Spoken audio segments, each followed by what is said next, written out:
سورہ اعلیٰ۔ سورہ اعلیٰ کا تعارف، مقام نزول۔ سورہ اعلیٰ مکہ مکرمہ میں نازل ہوئی ہے۔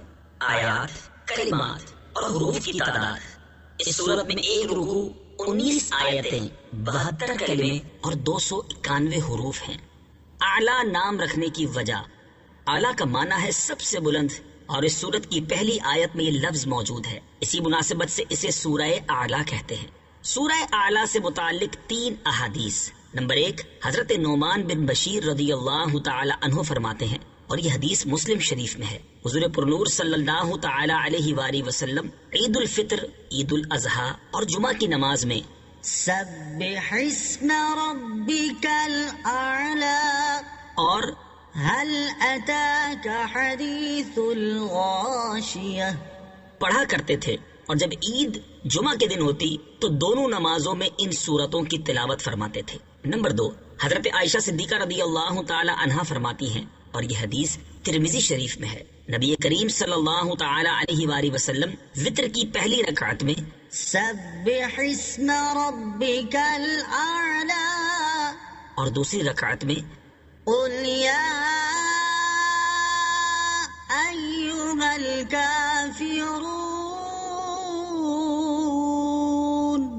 اور تیسری رکعت میں قل هو اللہ احد پڑھا کرتے تھے۔ نمبر 3، حضرت علی المرتضی کرم اللہ تعالی وجہہ الکریم فرماتے ہیں، نبی کریم صلی اللہ تعالی علیہ وسلم اس سورت سبح اسم ربک الاعلی سے محبت فرماتے تھے۔ سورہ اعلیٰ کے مضامین: اس سورت کا مرکزی مضمون یہ ہے کہ اس میں اللہ تعالیٰ کی وحدانیت اور اس کی قدرت کو ثابت کیا گیا ہے، اور اس میں یہ مضامین بیان ہوئے ہیں۔ نمبر 1، اس سورت کی ابتدا میں ہر نقص و عیب سے اللہ تعالیٰ کی پاکی بیان کرنے کا حکم دیا گیا، اور اللہ تعالیٰ کی قدرت، وحدانیت اور علم و حکمت پر دلالت کرنے والے آثار ذکر کیے گئے۔ نمبر 2، یہ بتایا گیا کہ اللہ تعالیٰ نے اپنے حبیب صلی اللہ تعالی علیہ وآلہ وسلم کے لیے قرآن مجید یاد کرنا آسان کر دیا ہے، اور آپ صلی اللہ تعالی علیہ وآلہ وسلم اسے کبھی نہیں بھولیں گے۔ نمبر 3، حضور اقدس صلی اللہ تعالی علیہ وآلہ وسلم کو حکم دیا گیا کہ آپ قرآن مجید کے ذریعے نصیحت فرمائیں، اور یہ بتایا گیا کہ جو اللہ تعالیٰ اور اپنے برے انجام سے ڈرتا ہے وہ نصیحت مانے گا، اور جو بڑا بدبخت ہے وہ آپ کی نصیحت قبول کرنے سے دور ہٹے گا۔ نمبر 4، یہ فرمایا گیا کہ جس نے خود کو پاک کر لیا، اللہ تعالیٰ کا نام لے کر نماز ادا کی اور دنیا کی زندگی کو آخرت پر ترجیح نہ دی تو وہ کامیاب ہو گیا۔ نمبر 5، اس سورت کے آخر میں بتایا گیا کہ خود کو پاک کرنے والوں کا اپنی مراد کو پہنچنا اور آخرت کا بہتر ہونا قرآن مجید سے پہلے نازل ہونے والے حضرت ابراہیم اور حضرت موسیٰ علیہ السلام کے صحیفوں میں بھی لکھا ہوا ہے۔ سورہ طارق کے ساتھ مناسبت: سورہ اعلیٰ کی اپنے سے ماقبل سورت طارق کے ساتھ مناسبت یہ ہے کہ دونوں سورتوں میں انسان کی تخلیق اور نباتات سے متعلق کلام کیا گیا ہے۔ بسم اللہ الرحمن الرحیم۔ ترجمہ: اللہ کے نام سے شروع جو نہایت مہربان رحمت والا ہے۔ سبح اسم ربک الاعلی۔ ترجمہ: اپنے رب کے نام کی پاکی بیان کرو جو سب سے بلند ہے۔ سبح اسم ربک الاعلی۔ اپنے رب کے نام کی پاکی بیان کرو جو سب سے بلند ہے۔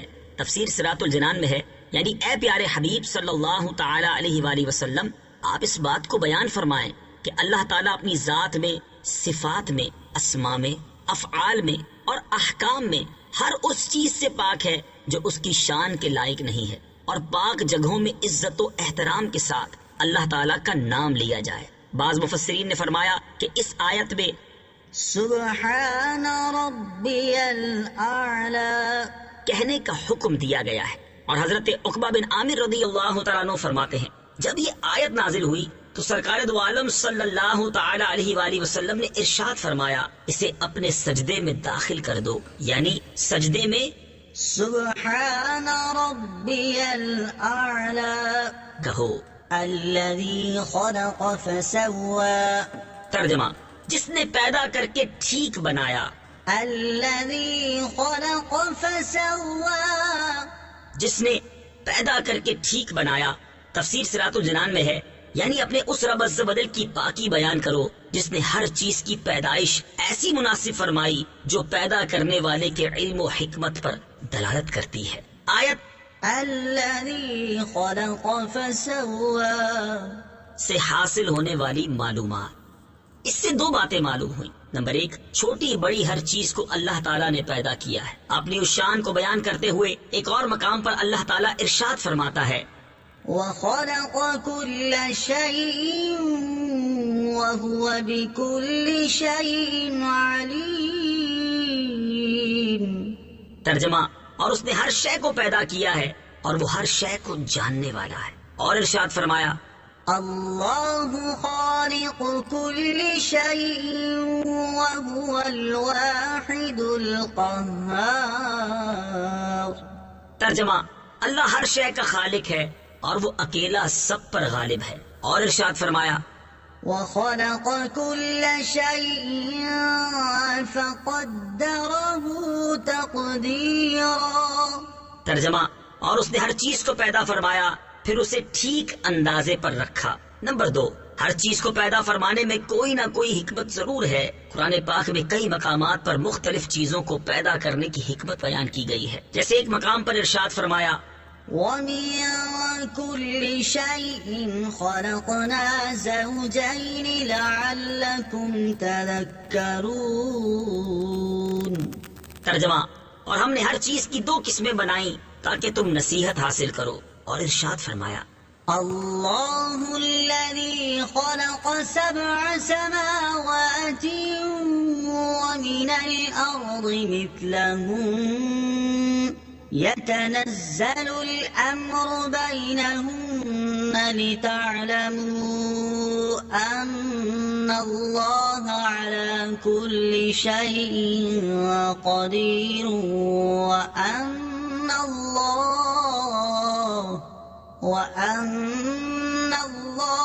قد أحاط بكل شيء علما۔ ترجمہ، اللہ وہی ہے جس نے 7 آسمان بنائے اور انہی کے برابر زمینیں، حکم ان کے درمیان اترتا ہے تاکہ تم جان لو کہ اللہ ہر شے پر قادر ہے، اور یہ کہ اللہ کا علم ہر چیز کو گھیرے ہوئے ہے۔ اور ارشاد فرمایا، الذي خلق الموت والحياة ليبلوكم أيكم أحسن عملا۔ ترجمہ، وہ جس نے موت اور زندگی کو پیدا کیا تاکہ تمہاری آزمائش کرے کہ تم میں کون اچھے عمل کرنے والا ہے۔ والذي قدر فهدى۔ ترجمہ، اور جس نے اندازے پر رکھا پھر راہ دکھائی۔ والذي قدر فهدى، اور جس نے اندازے پر رکھا پھر راہ دکھائی۔ تفسیر صراط الجنان میں ہے، اس آیت کا ایک معنی یہ ہے کہ اس رب عز و جل کے نام کی پاکی بیان کرو جس نے تمام مخلوقات میں سے ہر مخلوق کو اس کی ذات اور صفات میں صحیح اندازے پر رکھا۔ چنانچہ اللہ تعالیٰ نے آسمانوں، ستاروں، عناصر، معادن، نباتات، حیوانات اور انسانوں کو مخصوص جسامت عطا کی اور ان میں سے ہر ایک کے باقی رہنے کی مدت معین اندازے پر رکھی، اور ان کی صفات، رنگ، ذائقے، بو، حسن، قباحت، سعادت، بدبختی، ہدایت اور گمراہی کی مقدار خاص اندازے پر رکھی۔ اور راہ دکھانے کے بارے میں بعض مفسرین فرماتے ہیں کہ اللہ تعالیٰ نے انسان کو اچھائی، برائی اور سعادت و بدبختی کے راستے دکھا دیے۔ انسان اچھا یا برا راستہ چننے کا اختیار رکھتا ہے۔ یاد رہے کہ اللہ تعالیٰ نے انسان کو راستے دکھا دیے ہیں اور ان راستوں میں سے کسی ایک کو چن لینے پر اسے ایک طرح کا اختیار بھی دے دیا ہے۔ اب اس کی مرضی ہے کہ وہ جس راستے کو چاہے اختیار کرے۔ جیسا کہ ایک اور مقام پر اللہ تعالیٰ ارشاد فرماتا ہے، إنا خلقنا الإنسان من نطفة أمشاج نبتليه فجعلناه سميعا بصيرا إنا هديناه السبيل إما شاكرا وإما كفورا۔ ترجمہ، بے شک ہم نے آدمی کو ملی ہوئی بنی سے پیدا کیا تاکہ ہم اس کا امتحان لیں، تو ہم نے اسے سننے والا، دیکھنے والا بنا دیا۔ بے شک ہم نے اسے راستہ دکھا دیا، اب یا شکر گزار ہے اور یا ناشکری کرنے والا ہے۔ اور ارشاد فرمایا، ونفس وما سواها فألهمها فجورها وتقواها قد أفلح من زكاها وقد خاب من دساها۔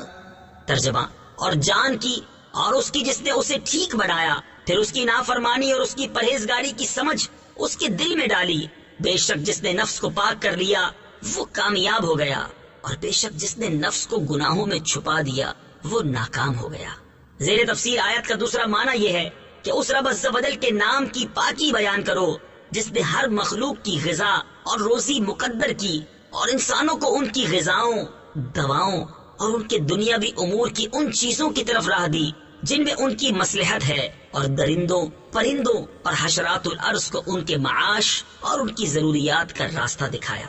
اللہ تعالیٰ نے اپنی پیدا کی ہوئی ہر مخلوق کو اس کی روزی کا راستہ کس طرح دکھایا ہے، اس کا نظارہ اس کی پیدا کی ہوئی مخلوق کو اپنی مقررہ روزی حاصل کرتے دیکھ کر کیا جا سکتا ہے، اور اللہ تعالیٰ کی اس رہنمائی کے عجائبات ہر جگہ دیکھے جا سکتے ہیں۔ حیوانات میں اس موضوع پر تفصیلی معلومات حاصل کرنے کے لیے امام دمیری رحمت اللہ تعالی علیہ کی کتاب حیات الحیوان کا مطالعہ فرمائیں۔ والذی اخرج المرعى فجعله غثاء احوى۔ ترجمہ، اور جس نے چارہ نکالا پھر اسے خشک سیاہ کر دیا۔ والذی اخرج المرعى، اور جس نے چارہ نکالا۔ تفسیر صراط الجنان میں ہے اس آیت اور اس کے بعد والی آیت کا خلاصہ یہ ہے کہ اللہ تعالیٰ نے اپنی کامل قدرت کے ساتھ زمین سے مختلف اقسام کی نباتات اور طرح طرح کی گھاس پیدا کی جسے جانور چرتے ہیں، پھر اس کا سرسبز ہونا ختم کر کے اسے خشک سیاہ کر دیا۔ دنیا اور اس کی نعمتوں کا حال۔ ان آیات میں سرسبز چارے کا جو حال بیان کیا گیا کہ شروع میں سرسبز اور بعد میں خشک ہو کر سیاہ بیکار ہو جاتا ہے، یہی حال دنیا اور اس کی نعمتوں کا بھی ہے کہ یہ اگرچہ سبزے کی طرح خوشنما نظر آتی ہے لیکن یہ بہت جلد فنا ہونے والی ہے۔ اللہ تعالیٰ دنیاوی زندگی کی مثال بیان کرتے ہوئے ارشاد فرماتا ہے، انما مثل الحیاة الدنیا كماء انزلناه من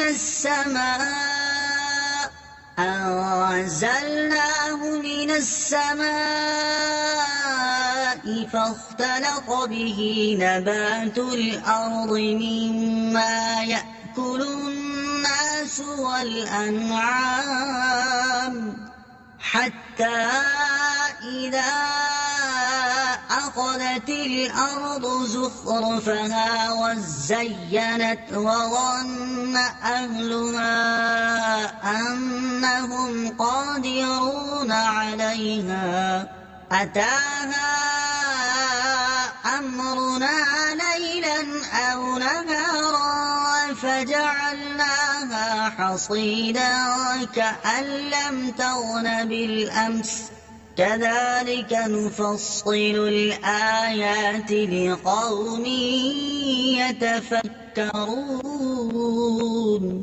ترجمہ، دنیا کی زندگی کی مثال تو اس پانی جیسی ہے جسے ہم نے آسمان سے اتارا تو اس کے سبب زمین سے اگنے والی چیزیں گھنی ہو کر نکلی جن سے انسان اور جانور کھاتے ہیں، یہاں تک کہ جب زمین نے اپنی خوبصورتی پکڑ لی اور خوب آراستہ ہو گئی اور اس کے مالک سمجھے کہ اب وہ اس فصل پر قادر ہیں، تو رات یا دن کے وقت ہمارا حکم آیا تو ہم نے اسے ایسی کٹی ہوئی کھیتی کر دیا گویا وہ کل وہاں پر موجود ہی نہ تھی۔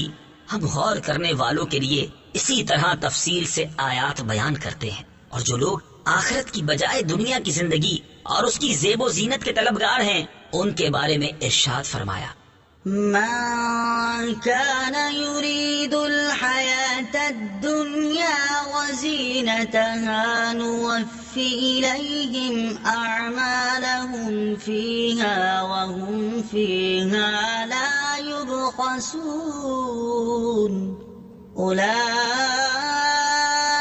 أولئك الذين ليس لهم في الآخرة إلا النار وحبط ما صنعوا فيها وباطل ما كانوا يعملون۔ ترجمہ، جو دنیا کی زندگی اور اس کی زینت چاہتا ہو تو ہم دنیا میں انہیں ان کے اعمال کا پورا بدلہ دیں گے اور انہیں دنیا میں کچھ کم نہ دیا جائے گا۔ یہ وہ لوگ ہیں جن کے لیے آخرت میں آگ کے سوا کچھ نہیں، اور دنیا میں جو کچھ انہوں نے کیا وہ سب برباد ہو گیا اور ان کے اعمال باطل ہیں۔ اور ارشاد فرمایا من كان يريد العاجلة عجلنا له فيها ما نشاء لمن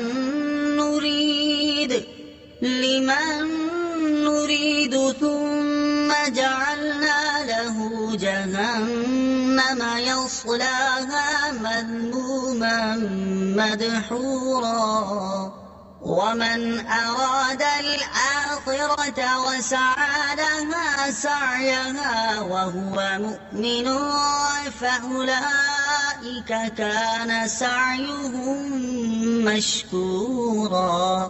ترجمہ، جو جلدی والی دنیا چاہتا ہے تو ہم جسے چاہتے ہیں اس کے لیے دنیا میں جو چاہتے ہیں جلد دے دیتے ہیں، پھر ہم نے اس کے لیے جہنم بنا رکھی ہے جس میں وہ مذموم مردود ہو کر داخل ہوگا۔ اور جو آخرت چاہتا ہے اور اس کے لیے ایسی کوشش کرتا ہے جیسی کرنی چاہیے اور وہ ایمان والا بھی ہو تو یہی وہ لوگ ہیں جن کی کوشش کی قدر کی جائے گی۔ اور ارشاد فرمایا یا ایھا الناس ان وعد اللہ حق فلا تغرنکم الحیاۃ الدنیا ولا يغرنكم بالله الغرور۔ ترجمہ، اے لوگو، بے شک اللہ کا وعدہ سچا ہے، تو ہرگز دنیا کی زندگی تمہیں دھوکہ نہ دے اور ہرگز بڑا فریبی تمہیں اللہ کے بارے میں فریب نہ دے۔ اور ارشاد فرمایا یا ایھا الناس اتقوا ربكم واخشوا يوما لا يجزي والد عن ولده ولا مولود هو جاز عن والده شيئا إن وعد الله حق فلا تغرنكم الحياة الدنيا ولا يغرنكم بالله الغرور۔ ترجمہ، اے لوگو، اپنے رب سے ڈرو اور اس دن کا خوف کرو جس میں کوئی باپ اپنی اولاد کے کام نہ آئے گا اور نہ کوئی بچہ اپنے باپ کو کچھ نفع دینے والا ہوگا۔ بے شک اللہ کا وعدہ سچا ہے، تو دنیا کی زندگی ہرگز تمہیں دھوکہ نہ دے اور ہرگز بڑا دھوکہ دینے والا تمہیں اللہ کے علم پر دھوکے میں نہ ڈالے۔ اللہ تعالیٰ تمام مسلمانوں کو دنیا کی قلیل زندگی میں کھو جانے اور اس کی فانی نعمتوں میں مست ہو کر اپنی آخرت کو بھول جانے سے محفوظ فرمائے، اور ہر مسلمان کو اپنی آخرت بہتر کرنے کی فکر اور سوچ عطا فرمائے اور آخرت سنوارنے کے لیے تیاری کی توفیق عطا فرمائے، آمین۔ سنقرئک فلا تنسى۔ ترجمہ، اے حبیب، ہم تمہیں پڑھائیں گے تو تم نہ بھولو گے۔ سنقرئک فلا تنسى، ہم تمہیں پڑھائیں گے تو تم نہ بھولو گے۔ تفسیر صراط الجنان میں ہے، جب حضرت جبرائیل علیہ السلام وحی لے کر نازل ہوتے تو وہ ابھی آیت کا آخری حصہ پڑھ کر فارغ نہیں ہوتے تھے کہ نبی کریم علیہ الصلوۃ والسلام اس اندیشے سے اس آیت کا ابتدائی حصہ پڑھنا شروع کر دیتے کہ کہیں بھول نہ جائیں۔ اس پر اللہ تعالیٰ نے ارشاد فرمایا، اے پیارے حبیب صلی اللہ تعالی علیہ وآلہ وسلم، ہم حضرت جبرائیل کے ذریعے تمہیں قرآن پڑھائیں گے تو جو کچھ آپ کے سامنے پڑھا جائے گا آپ اسے نہیں بھولیں گے۔ تفسیر جمل میں ہے کہ یہ اللہ تعالیٰ کی طرف سے اپنے حبیب صلی اللہ تعالی علیہ وآلہ وسلم کو بشارت ہے کہ آپ کو قرآن پاک حفظ کرنے کی نعمت کسی محنت کے بغیر عطا ہوئی ہے، اور یہ آپ صلی اللہ تعالی علیہ وآلہ وسلم کا معجزہ ہے کہ اتنی بڑی اور عظیم کتاب کسی محنت و مشقت اور تکرار کے بغیر آپ صلی اللہ تعالی علیہ وآلہ وسلم کو حفظ ہو گئی۔ آیت سنقرئک فلا تنسى سے حاصل ہونے والی معلومات۔ اس آیت سے 6 باتیں معلوم ہوئی۔ نمبر 1، علم اللہ تعالیٰ کی بہت بڑی نعمت ہے۔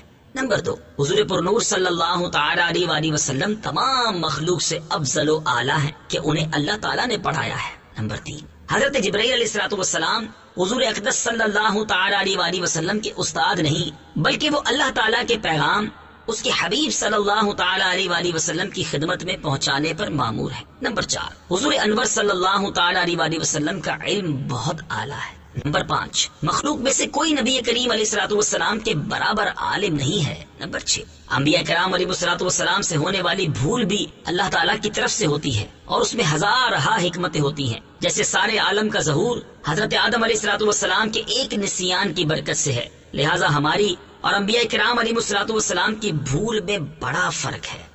إلا ما شاء الله إنه يعلم الجهر وما يخفى۔ ترجمہ، مگر جو اللہ چاہے بے شک وہ ہر کھلی اور چھپی بات کو جانتا ہے۔ إلا ما شاء الله مگر جو اللہ چاہے۔ تفسیر صراط الجنان میں ہے۔ اس استثناء کے بارے میں مفسرین کے مختلف اقوال ہیں، ان میں سے 4 قول درج ذیل ہیں۔ نمبر 1، یہ استثناء تبرک کے لیے ہے، حقیقت میں حاصل نہیں ہوا، اور جب اللہ تعالیٰ نے پڑھا دیا تو اس کے بعد نبی کریم علیہ الصلوۃ والسلام کوئی چیز نہیں بھولے۔ نمبر 2، اس استثناء سے یہ بتانا مقصود ہے کہ اگر اللہ تعالیٰ اپنے حبیب علیہ الصلوۃ والسلام کو کوئی چیز بھلانا چاہے تو وہ اس پر قدرت رکھتا ہے، جیسا کہ ایک اور مقام پر اللہ تعالیٰ نے ارشاد فرمایا، وَلَئِن شِئْنَا لَنَذْهَبَنَّ بِالَّذِي أَوْحَيْنَا إِلَيْكَ۔ ترجمہ، اور اگر ہم چاہتے تو ہم جو آپ کی طرف وحی بھیجتے ہیں اسے لے جاتے، اور ہمیں یقین ہے کہ اللہ تعالیٰ نے ایسا نہیں چاہا۔ نمبر 3، اس آیت کا معنی یہ ہے کہ اے حبیب صلی اللہ تعالی علیہ وآلہ وسلم، آپ قرآن مجید میں سے جو کچھ پڑھیں گے اس میں سے کچھ نہ بھولیں گے، البتہ جس آیت کے بارے میں اللہ تعالیٰ خود چاہے گا وہ آپ کو بھلا دے گا، اور اس کی صورت یہ ہوگی کہ اللہ تعالیٰ اس آیت کی تلاوت اور حکم دونوں منسوخ فرما دے گا۔ یاد رہے کہ جن آیتوں کی تلاوت اور حکم دونوں منسوخ ہوئے ہیں وہ تمام آیتیں حضور اکرم صلی اللہ تعالی علیہ وسلم نہیں بھولے، بلکہ ان میں سے جن آیتوں کے بارے میں اللہ تعالیٰ نے چاہا انہیں آپ کے دل سے اٹھا لیا۔ نمبر 4، یہ بھی ہو سکتا ہے کہ یہاں بھولنے سے معروف معنی مراد ہو، یعنی عارضی طور پر بھول جانا۔ اس صورت میں آیت کا معنی یہ ہوگا کہ اے حبیب صلی اللہ تعالی علیہ وآلہ وسلم، آپ قرآن مجید میں سے کچھ نہ بھولیں گے، البتہ جو اللہ تعالیٰ خود چاہے وہ بھول جائیں گے، پھر وہ چیز ہمیشہ کے لیے بھولی نہ رہے گی بلکہ بعد میں یاد آ جائے گی۔ اس معنی کی تائید ان احادیث سے ہوتی ہے جن میں حضور اقدس صلی اللہ تعالی علیہ وسلم کا کسی آیت کو بھول جانے کا ذکر ہے، اور ان سے یہ واضح ہوتا ہے بعض مواقع پر حضور پر نور صلی اللہ تعالی علیہ وآلہ وسلم عارضی طور پر کچھ آیات بھولے تھے، اور آپ کا یہ بھولنا امت کے بھولنے کی طرح نہیں ہے۔ إِنَّهُ يَعْلَمُ الْجَهْرَ وَمَا يَخْفَى۔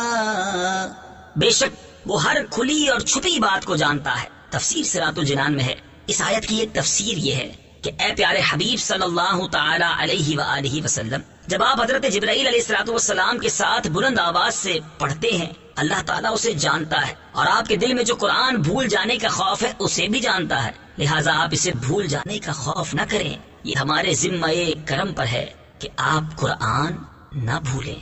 دوسری تفسیر یہ ہے کہ اللہ تعالیٰ بندوں کے ظاہری افعال اور ان کے اقوال جانتا ہے، اور ان کے پوشیدہ اقوال اور افعال سے بھی خبردار ہے۔ ظاہر و باطن دونوں کو درست رکھنا چاہیے۔ اس سے معلوم ہوا کہ انسان کو اپنا ظاہر بھی ٹھیک کرنا چاہیے اور اپنا باطن بھی درست رکھنا چاہیے، کیونکہ اللہ تعالیٰ اس کے ہر ظاہری باطنی قول اور فعل سے باخبر ہے، جیسا کہ ہمارے ظاہری اور پوشیدہ اعمال کے بارے میں ایک اور مقام پر اللہ تعالیٰ ارشاد فرماتا ہے، يَعْلَمُ سِرَّكُمْ وَجَهْرَكُمْ وَيَعْلَمُ مَا تَكْسِبُونَ۔ ترجمہ، وہ تمہاری ہر پوشیدہ اور ظاہر بات کو جانتا ہے اور وہ تمہارے سب کام جانتا ہے، اور ارشاد فرمایا، إِنَّهُ يَعْلَمُ الْجَهْرَ مِنَ الْقَوْلِ وَيَعْلَمُ مَا تَكْتُمُونَ۔ ترجمہ، بے شک اللہ بلند آواز سے کہی گئی بات کو جانتا ہے اور وہ جانتا ہے جو تم چھپاتے ہو، اور ارشاد فرمایا، إِنَّ الَّذِينَ يُلْحِدُونَ فِي آيَاتِنَا لَا يَخْفَوْنَ عَلَيْنَا أفمن يلقى في النار خير أم من يأتي آمنا يوم القيامة اعملوا ما شئتم إنه بما تعملون بصير۔ ترجمہ: بے شک جو لوگ ہماری آیتوں میں سیدھی راہ سے ہٹتے ہیں وہ ہم پر پوشیدہ نہیں ہیں، تو کیا جسے آگ میں ڈالا جائے گا وہ بہتر ہے یا وہ جو قیامت میں امان سے آئے گا؟ تم جو چاہو کرتے رہو، بے شک اللہ تمہارے کام دیکھ رہا ہے۔ اور حضرت عبداللہ بن عمر رضی اللہ تعالی عنہما سے مروی ہے کہ جس نے اپنے اور اللہ تعالیٰ کے مابین معاملے کو اچھا کر لیا تو اللہ تعالیٰ اسے اس کے اور لوگوں کے درمیان معاملے کو کافی ہوگا، اور جس نے اپنے باطن کی اصلاح کر لی تو اللہ تعالیٰ اس کے ظاہر کو درست کر دے گا۔ لہٰذا ہر مسلمان کو چاہیے کہ وہ اپنے باطن کو سنوارنے کی بھرپور کوشش کرے اور اس کے لیے یہ دعا بھی مانگا کرے۔ چنانچہ حضرت عمر فاروق رضی اللہ تعالی عنہ فرماتے ہیں، مجھے رسول اللہ صلی اللہ تعالی علیہ وآلہ وسلم نے یہ دعا سکھائی: اللهم اجعل سريرتي خيرا من علانيتي واجعل علانيتي صالحة اللهم إني أسألك من صالح ما تؤتي الناس من المال والأهل والولد غير الضال ولا المضل۔ اے اللہ عز و جل، میرا باطن میرے ظاہر سے اچھا کر دے اور میرے ظاہر کو نیک و صالح بنا دے۔ اے اللہ عز و جل، میں تجھ سے وہ اچھا گھر بار، مال اولاد جو نہ گمراہ ہو اور نہ گمراہ گر ہو مانگتا ہوں جو تو لوگوں کو دیتا ہے۔ وَنُيَسِّرُكَ لِلْيُسْرَى۔ ترجمہ: اور ہم تمہارے لیے آسانی کا سامان کر دیں گے۔ وَنُيَسِّرُكَ لِلْيُسْرَى۔ اور ہم تمہارے لیے آسانی کا سامان کر دیں گے۔ تفسیر صراط الجنان میں ہے، اس آیت کا ایک معنی یہ ہے کہ اے پیارے حبیب صلی اللہ تعالی علیہ وآلہ وسلم، ہم آپ کو اس طریقے کی توفیق دیں گے جس سے آپ کے لیے وحی کو یاد کرنا آسان اور سہل ہو جائے۔ دوسرا معنی یہ ہے کہ ہم آپ کو ایسے اعمال کرنے کی توفیق عطا کریں گے جس سے جنت کا راستہ آسان ہو جائے گا۔ تیسرا معنی یہ ہے کہ ہم آپ پر وحی کا نازل ہونا آسان کر دیں گے تاکہ آپ سہولت کے ساتھ وحی یاد کر سکیں، اسے جان سکیں اور اس پر عمل کر سکیں۔ چوتھا معنی یہ ہے کہ ہم آپ پر آسان شرعی احکام اور قوانین نازل کریں گے اور ان پر عمل کرنا لوگوں کے لیے دشوار نہ ہوگا۔ فَذَكِّرْ إِن نَّفَعَتِ الذِّكْرَىٰ۔ ترجمہ: تو تم نصیحت فرماؤ اگر نصیحت فائدہ دے۔ فَذَكِّرْ إِن نَّفَعَتِ الذِّكْرَىٰ۔ تو تم نصیحت فرماؤ اگر نصیحت فائدہ دے۔ تفسیر صراط الجنان میں ہے، یعنی اے پیارے حبیب صلی اللہ تعالی علیہ وآلہ وسلم، اگر نصیحت فائدہ دے اور کچھ لوگ اس سے فائدہ حاصل کریں تو آپ اس قرآن مجید سے نصیحت فرمائیں۔ نصیحت فائدہ دے یا نہ دے، بہرحال نصیحت کرنے کا حکم ہے۔ یاد رہے کہ یہاں نصیحت کرنے میں جو نصیحت فائدہ دینے کی شرط لگائی گئی، اس کا یہ مطلب نہیں کہ اگر نصیحت فائدہ نہ دے تو نصیحت نہ کی جائے، بلکہ نصیحت فائدہ دے یا نہ دے دونوں صورتوں میں نصیحت کرنے کا حکم ہے، کیونکہ قرآن پاک کی آیات میں مفہوم مخالف کا اعتبار نہیں ہے، اور یہ آیت بھی انہی آیات میں سے ہے، اور قرآن پاک میں اس کی کئی مثالیں موجود ہیں۔ جیسے ایک مقام پر اللہ تعالیٰ نے ارشاد فرمایا: وَإِذَا ضَرَبْتُمْ فِي الْأَرْضِ فَلَيْسَ عَلَيْكُمْ جُنَاحٌ أَن تَقْصُرُوا مِنَ الصَّلَاةِ إِنْ خِفْتُمْ أَن يَفْتِنَكُمُ الَّذِينَ كَفَرُوا۔ ترجمہ: اور جب تم زمین میں سفر کرو تو تم پر گناہ نہیں کہ بعض نمازیں کثر سے پڑھو اگر تمہیں یہ اندیشہ ہو کہ کافر تمہیں ایذا دیں گے۔ اس آیت کا یہ مطلب نہیں کہ اگر کافروں کی طرف سے اذیت پہنچنے کا خوف نہ ہو تو نمازوں میں کثر نہیں کر سکتے، بلکہ اس کا مطلب یہ ہے کہ سفر کے دوران چاہے امن ہو یا خوف، دونوں صورتوں میں 4 رکعت والی نمازوں میں کثر کی جائے۔ اور ارشاد فرمایا: وَلَا تُكْرِهُوا فَتَيَاتِكُمْ عَلَى الْبِغَاءِ إِنْ أَرَدْنَ تَحَصُّنًا۔ ترجمہ: اور تم اپنی کنیزوں کو بدکاری پر مجبور نہ کرو، خصوصاً اگر وہ خود بھی بچنا چاہتی ہوں۔ اس ممانعت کا یہ مطلب نہیں کہ اگر وہ بدکاری سے بچنا نہ چاہتی ہوں تو تم انہیں بدکاری پر مجبور کرو، بلکہ اس کا مطلب یہ ہے کہ بہر صورت انہیں بدکاری پر مجبور نہ کرو۔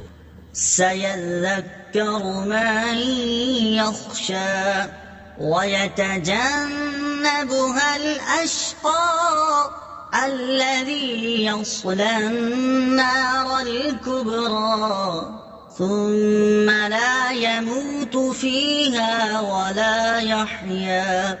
ترجمہ: ان قریب وہ نصیحت مانے گا جو ڈرتا ہے، اور نصیحت سے وہ بڑا بدبخت دور رہے گا جو سب سے بڑی آگ میں جائے گا، پھر وہ نہ اس میں مرے گا اور نہ جیے گا.